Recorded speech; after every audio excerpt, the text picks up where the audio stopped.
Welcome to the deep dive.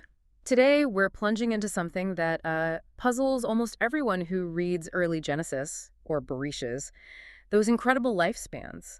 Adam living 930 years, Methuselah hitting 969, Noah reaching 950.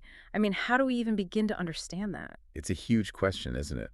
And for a long time, the most common reading, the sort of traditional view, was pretty literal, that early humans were just biologically different. Maybe something about the environment back then, pre-flood, or maybe a divine thing causing life to shorten over time. Right, eventually settling around that 120-year mark we hear about later. Exactly. Yeah. But, well, that interpretation often feels a bit thin, like it's missing something deeper. So our sources push us towards a different perspective, yeah. A pretty radical shift away from just counting birthdays. Totally. We need to think symbolically. This deep dive is really about exploring the idea that these huge numbers, these years, they aren't measuring literal time, not solar cycles. They're measuring something else entirely. Magnitude, significance, the sheer impact of these individuals on the spiritual and civilizational landscape of the very early world. So longevity equals influence, basically. A qualitative measure, not quantitative. And this isn't just a modern theory, right? It has roots. Oh, absolutely. This isn't just us speculating. You find hints of this qualitative thinking way back. Thinkers like Maimonides, various rabbinic sources, they wrestled with these numbers. They sensed that the scale had to mean something more foundational than just, well, extreme old age. So the immense age symbolizes the depth of their imprint. These people were architects, and the gradual shortening isn't biological failure, it's Right. the world maturing. Kind of, yeah. It marks the completion of the world's, let's say, formative phase. Yeah. The structural work being done. Okay, that reframing is really helpful. Let's start there with that early phase. The age of foundational archetypes. These aren't just old men, they're monumental figures. Their 900 plus years signify entire epochs of meaning. Exactly. Take Adam, 930 years. Why so long, symbolically? Because his imprint was absolutely fundamental. We're talking establishing consciousness itself, the whole concept of moral choice, the need for labor, that ethical struggle between good and evil. It's like the operating system for being human. Everything builds on that core programming. His 930 years cover that entire foundational layer. Precisely. And then you get Methuselah, 969 years, the longest symbolic reach of all. What's his deal? If Adam laid the foundation, what does Methuselah's extreme age signify? It's interesting. His role isn't so much about founding something new, but about preserving. He's often seen as the guardian of that antediluvian wisdom, the memory keeper. He lived long enough, symbolically speaking, to basically pass the torch, the traditions of that first world, directly to Noah. Wow. And there's that timing aspect too, right, with his death? Critically, yes. Tradition holds his death coincides almost exactly with the onset of the flood. That immense age represents his deep tie to that old world, and his passing signals its definitive end, an epoch closing. And then Noah, 950 years, also massive, his role. Renewal, refounding civilization after the catastrophe. He embodies the covenant, the moral framework needed to start again. That's a huge weight of responsibility, hence the vast symbolic age. Okay, this is making sense. Longevity equals foundational impact. But hang on, there's a major wrench in the works almost immediately, isn't there? Enoch. His age is just 365 years. Compared to the others, that's incredibly short. How does that fit if long life means big impact? He seems really important spiritually. That's the perfect question. And Enoch is often called the exception that proves the rule. It forces us to refine the idea. Enoch's impact wasn't about shaping the material world over centuries. It was about spiritual transcendence. He walked with God. And didn't experience death in the same way. Exactly. So his shorter lifespan, symbolically, represents his detachment from the physical material realm. It's a different kind of significance. So the 365 years, a year of days, might symbolize the completeness or perfection of his spiritual journey rather than duration of earthly influence, his swift exit. Precisely. He's sometimes called the first mystic, the first prophet. His impact was vertical, connecting earth and heaven, you could say. Adam and Noah's impact was more horizontal, shaping the whole human experience on earth for ages to come. Enoch's was different. Less about breadth, more about spiritual depth and ascent. Okay, that clarifies Enoch. So the model holds, but it's nuanced. Now the really big shift, after the flood, the symbolic ages start dropping fast. Why? This takes us into that idea of civilizational specialization, right? Right. Once that universal framework is laid down by Adam and the world is kind of rebooted by Noah, the scope for any single individual inevitably narrows.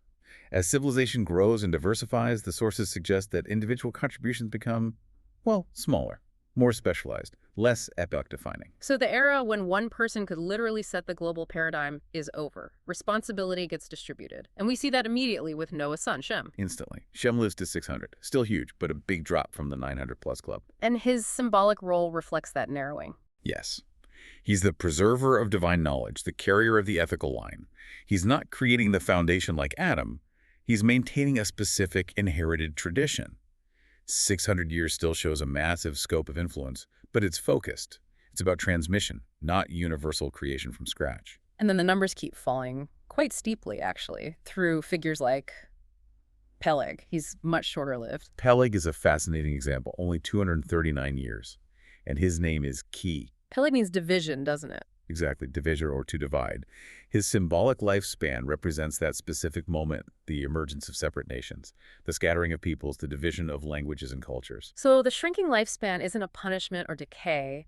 It's a reflection that the single universal stage has fractured into many local stages. You got it. Peleg's impact, while crucial for how civilization developed into distinct cultures, is about that separation. It's a specific dividing function. So 239 years is symbolically enough to represent that role. We're seeing this shift from a mythic age towards something more like measured history. From these giant figures shaping reality itself to individuals focused on building nations, codifying laws for specific groups. That sort of thing. The scale adjusts. Which leads us eventually to a kind of stabilization point. Let's talk about that final number that seems to become the benchmark, 120 years. The age of measured history. Yes. The 120-year limit seems to emerge as the defining boundary for humanity after that foundational era is truly over. And who famously embodies that number? Moses. Moses, living exactly 120 years, the ultimate lawgiver, prophet, the liberator. His life seems to cap off that architectural phase. That's the interpretation.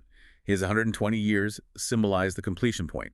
Revelation, law, the covenant relationship between God and the people, the spiritual structure is finalized with him. So the 120 isn't just a biological limit that suddenly kicked in. It's more like a divine statement. That's a powerful way to see it. A statement that the age of giants has closed.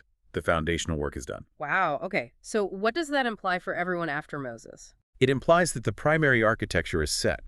No single person after Moses can fundamentally redefine the entire human order in the same way Adam or Noah did. The task changes. It becomes about interpreting, applying, living within that established framework. Greatness shifts from foundational creation to continuation and interpretation. Precisely that. If Adam was the first creator and Noah the recreator, Moses is like the final codifier and interpreter who sets the terms. After him, the measure of human greatness fundamentally shifts. So how does this understanding reshape how we think about impact today in our time? We live firmly in this age of measured history with that 120 seemingly a symbolic, if not always literal, boundary. Well, it suggests human greatness became and remains more specialized, more incremental. It's not about establishing consciousness anymore. It's about applying it. Through specific fields, thought, science, art, community building. The 120-year measure implies perhaps a kind of equal potential, but within a more defined, relatively limited scope compared to those early universal architects. It completely reframes how you read that whole sweep of early history. The decline in lifespan isn't about bodies failing. No. It's about the diminution of that all-encompassing cosmic responsibility. It charts humanity's journey from, you might say, mythic creation to structured maturity. From boundless beginnings to a measured, more localized sense of purpose. It's really a narrative arc of collective growth. The symbolic age reflects the phase. We started with individuals carrying the meaning of the whole world, and we arrived at a point where our unique contribution is necessarily more focused, intense perhaps, but defined within limits already set.